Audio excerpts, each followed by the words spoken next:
3 tipos de abelhas sem ferrão do qual você não pode ter aí na tua casa, ou seja, no teu meliponário.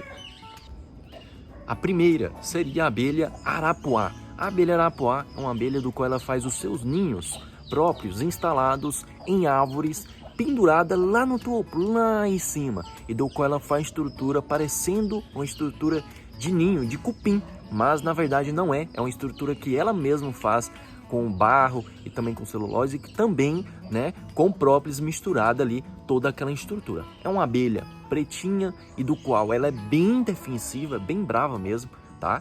E do qual elas são extremamente populosas. É claro que ela tem um meio seu na questão da natureza, né? Tem a tua importância na natureza, assim como as demais abelhas sem ferrão.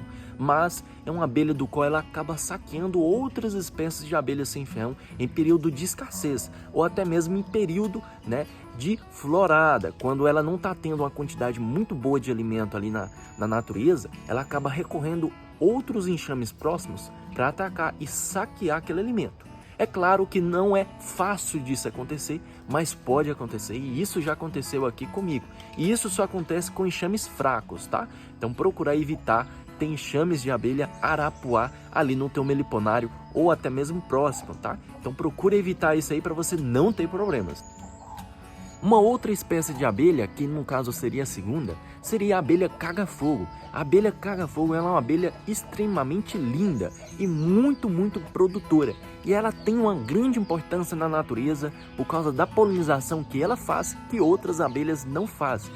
E do qual ela é uma abelha bem alaranjadinha, mas o perigo dela, sabe qual que é? É o líquido que ela solta que queima a pele da pessoa, que pode dar queimaduras de 2º e 3º grau. Então, no caso, é um enxame de abelha do qual você tem que procurar manter distância dela, não colocar ali próximo de pessoas. Ou seja, você evitar de deixar ela no teu meliponário, deixar ela mais afastada, até mesmo para não ter o risco de um possível ataque da parte delas e você sair todo queimado por causa dela, todo queimado mesmo, porque é uma abelha que solta um líquido e dá umas bolhas, pessoal, umas bolhas de água, e do qual quando ele estoura, pessoal, mas dá uma dor desgramada, pessoal. Então é uma abelha extremamente perigosa, mas quem sabe manejar ela, né? Tem manejos corretos do qual você pode fazer, que é usando a vestimenta de proteção, luva, bota, macacão, um óculos, né? Mesmo você estando dentro do macacão, para evitar que ela não espirre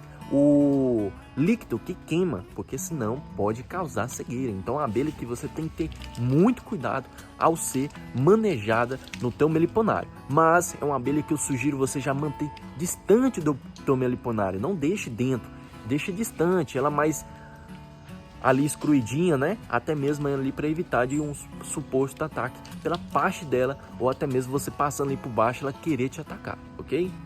É, pessoal, olha só quem veio me assistir aqui nas gravações, ó. Os miquinhos aí, ó, que maravilha. Tem muitos aqui, ó, escondidos aqui. Tem um aqui pertinho, curioso, querendo saber o que eu tô fazendo. Gravando conteúdo pro pessoal aí do YouTube, né? Olha só que bacana, hein? Show de bola. Lembrando a você aí, meliponicultor, que a abelha caga-fogo, ela também pode saquear enxames fracos em período de escassez. É claro que enxame forte, ela vai conseguir fazer a defesa caso a abelha caga-fogo, né? Ela tentar saquear aquela colmeia. Então é difícil isso acontecer, mas também pode acontecer.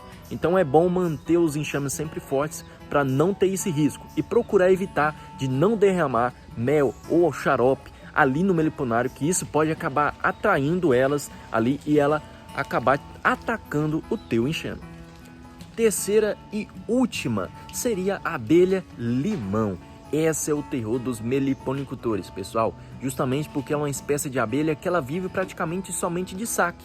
Ao contrário da abelha caga-fogo e da abelha arapuá, são espécies de abelhas que elas conseguem recorrer à alimentação na natureza, ou seja, ela vai à procura de alimento. Mas do qual em alguma das situações essas duas espécies elas podem acabar atacando enxames de abelhas sem ferrão. Mas o que torna diferente a abelha limão das outras duas do qual foi citada no início do vídeo, que é a abelha arapuá e a abelha guaxupé.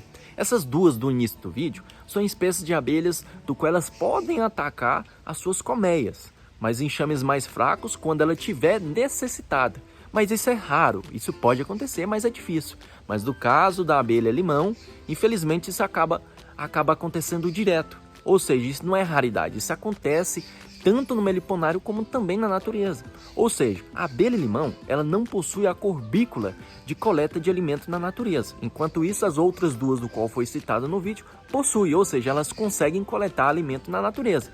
Enquanto isso, a abelha limão ela não consegue, porque ela não possui essa corbícula de coleta de alimento na natureza. Ou seja, ela saqueia os enxames e tudo o que for de importante para elas, elas vão guardar tudo no papo dela. Elas vão guardar tudo no papo. Chegando lá, elas vão vomitar tudo aquele alimento ali nos potes do qual elas fazem. Ou seja, os enxames das abelhas limão são enxames extremamente grandes, populosos e muito bonito também. Até mesmo por causa da entrada dela característica, elas fazem vários dedos, assim ó, para baixo. E do qual direto ela tá mudando aquela entrada do qual elas fazem. Ou seja, ela faz uma entrada principal, depois de alguns dias ela troca aquela entrada, até mesmo para confundir o predador, algum bicho, algum outro inseto que tentar atacar ela. Então esses aí foram os 3 enxames de abelhas sem ferrão do qual você não pode ter no teu meliponário, justamente para evitar ataques ali nas tuas colmeias de abelhas sem ferrão, do qual você pode acabar perdendo se você tiver alguma delas. Então procure evitar. Então, agora que você já sabe as espécies corretas do qual você não pode criar, então já manda brasa, já evitando que isso aconteça, seja você iniciante ou seja você meliponicultor mais antigo, mais experiente nessa parte da área.